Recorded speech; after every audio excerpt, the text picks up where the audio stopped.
Bismillahirrahmanirrahim. Acara tahlilan ya tidak bisa kita pungkiri ya. Dia akui oleh sebagian pendeta Hindu, dan saya pernah dikasih buku tentang masalah itu ketika saya main di Bali. Saya dikasih sama seorang ustadz di sana ya, tentang pendeta Hindu yang menulis buku, dan dia judulnya itu kalau tidak salah tentang tradisi Hindu yang ada di orang-orang Jawa. Maknanya seperti itu. Dia bangga, dia mengatakan lihat orang-orang Jawa mengadakan acara ya tahlilan, maksudnya hari ketiga, hari ke-7, hari ke-40, hari ke-100, hari 1000, itu mereka ambil dari kita. Artinya dia berbangga bahwasanya ada tradisi Hindu yang masih berjalan di kalangan kaum muslimin, di kalangan orang-orang Jawa. Maka ini suatu hal yang tidak bisa kita pungkiri bahwasanya melakukan acara. Kenapa harus hari ketiga? Kenapa enggak hari ke-4? Coba. Kenapa enggak hari 39 kok 40? Coba pikirin. Kenapa enggak hari 47? Kenapa kok hari 100? Kenapa hari 1000? Kenapa enggak hari 975? Kenapa? Ya. Apa dalilnya? Kenapa harus dikaitkan dengan hari tersebut? Mau tidak mau harus kita akui itu dari tradisi Hindu. Sementara diakui oleh para pendeta Hindu tersebut. Bahkan mereka tulis buku tentang hal ini. Ya, mereka tulis tentang hal ini. Bertanya tentang masalah tahlilan. Ya, kita katakan bahwasanya tahlilan setelah kematian itu tidak ada anjurannya. Dan perlu antum ketahui, ulama yang paling keras menentang masalah tahlilan adalah ulama mazhab Syafi'i. Ulama mazhab Syafi'i.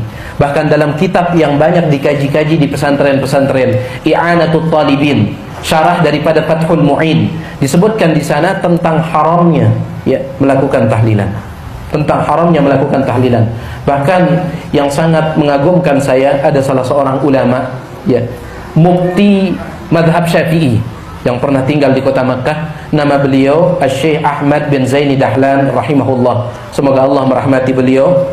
Syekh Ahmad bin Zaini Dahlan ini memfatwakan tentang bahwasanya tahlilan adalah bid'ah mungkarah, dapat pahala orang yang mengingkarinya.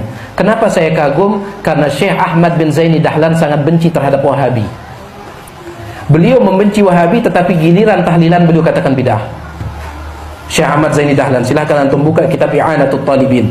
Ini kitab yang insya Allah ma'ruf, kitab I'anatul Talibin, syarah Fathul Mu'in, dikaji di banyak pesantren. Ya, di sana dibawakan fatwanya Syekh Ahmad bin Zaini Dahlan. Beliau bahkan menulis satu kitab membantah Syekh Muhammad bin Abdul Wahab. Judulnya Ad-Durarus Saniyah fi Raddi 'alal Wahabiyah. Mutiara indah, mutiara yang mahal untuk membantah Wahabi, kata beliau. Saking tidak sukanya beliau terhadap Wahabi. Namun ketika ditanya tentang tahlilan, kata beliau tahlilan bid'atun munkarah, dapat pahala orang yang mengingkarinya. Ini mazhab Syafi'i. Ya, wallahu taala a'la wa a'lam. Baik. Terima kasih.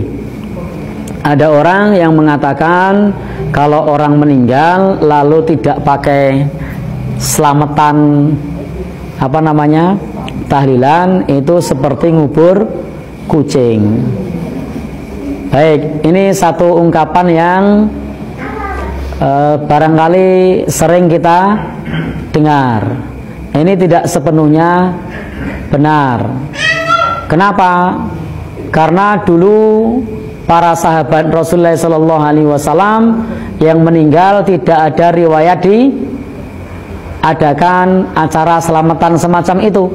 Apakah mereka seperti ngubur kucing?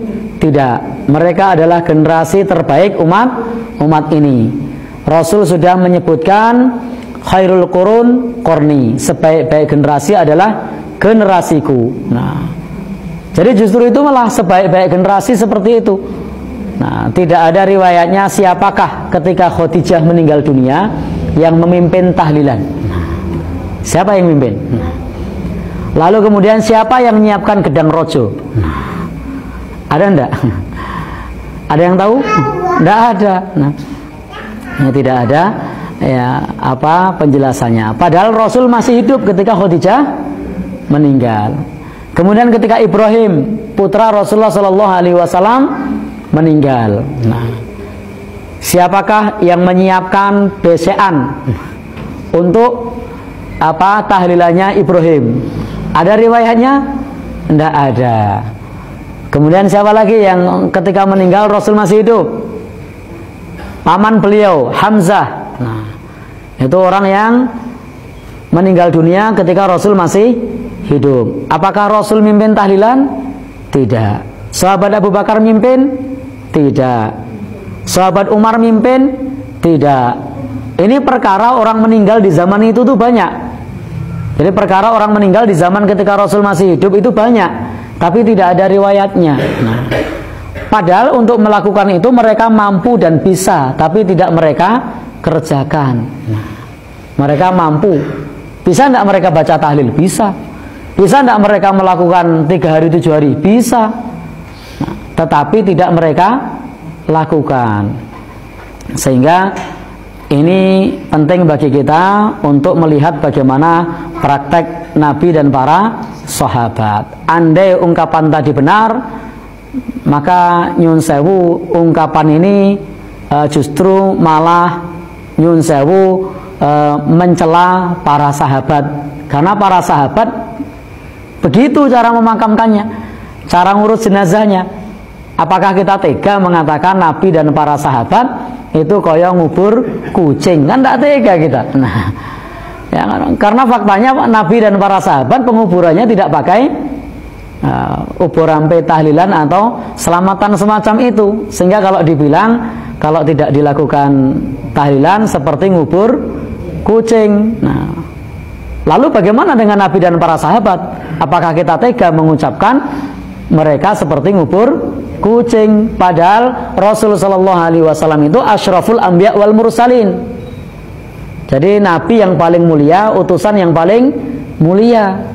Kemudian para sahabat seperti sahabat Abu Bakar itu adalah afdalul ummah ba'da nabiyhi. Umat yang paling afdal setelah Nabi sallallahu alaihi wasallam. Ketika Rasul wafat, apakah sahabat Abu Bakar melakukan tahlilan? Tidak. Padahal beliau adalah afdalul ummah ba'da nabiyhi, orang yang paling afdal setelah Nabi sallallahu alaihi wasallam. Itu tidak dilakukan oleh beliau. Ya, paling tahu masalah agama, tetapi ternyata tidak dilakukan hal tersebut. Dan pada saat itu memakamkan Rasulullah sallallahu alaihi wasallam tidak pakai selamatan uburampe mulai dari berapa?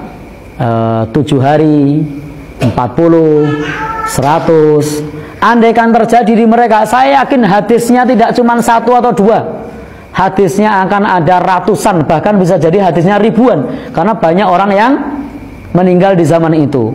Orang-orang yang pada saat perang Badar meninggal, ada enggak? Ada. Yang perang Uhud meninggal, ada enggak? Banyak. Nah, tetapi tidak dilakukan. Andai mereka melakukan itu, maka pada saat itu sahabat Nabi itu akan sibuk dengan tahlilan, karena banyak orang yang meninggal pada saat perang. Dan Nabi memimpin perang pada zaman itu kurang lebih sekitar 27 kali yang beliau pimpin sendiri. Dan perang di zaman Nabi ketika Nabi masih hidup itu sekitar 50-an kali. Hampir tiap 3 bulan itu terjadi perang. Nah, tetapi ternyata kalau misalnya ada ritual semacam itu, wah itu sahabat Nabi itu sibuk sekali itu. Nah, kenapa? Setiap ada ekspedisi perang ada yang meninggal, ada yang meninggal lagi, ada yang meninggal lagi, ada yang masih 7 harinya, ada yang barengan dengan 100 harinya, ada yang barengan dengan setahunnya, ada yang barengan dengan 2 tahun. Oh, itu hampir tiap hari itu. Nah, itu bisa melakukan yang seperti itu. Tetapi ternyata tak ada riwayatnya satu pun tidak ada. Nah, padahal andaikan ada, kira-kira mungkin tidak benturan antara 7 hari dengan 100 yang lain? 100 benturan dengan yang setahun atau 2 tahun? Bisa. Bahkan bisa jadi tiap saat ada acara itu. Tapi tidak ada riwayatnya sampai kepada kita. Maka tegakah kita mengatakan mereka seperti ngubur kucing? Nah, ada yang tega? Tidak. Jadi kita beristighfar kepada Allah Subhanahu wa taala dari ucapan tersebut. Mudah-mudahan Allah mengampuni kita karena kita menyangka menguburkan itu sebagaimana Nabi dan para sahabat dianggap seperti kucing. Maka hendaknya kita beristighfar kepada Allah Subhanahu wa taala. Mudah-mudahan Allah mengampuni orang yang mengucapkan hal tersebut dan mengampuni kita semua. Wallahu a'lam bishawab.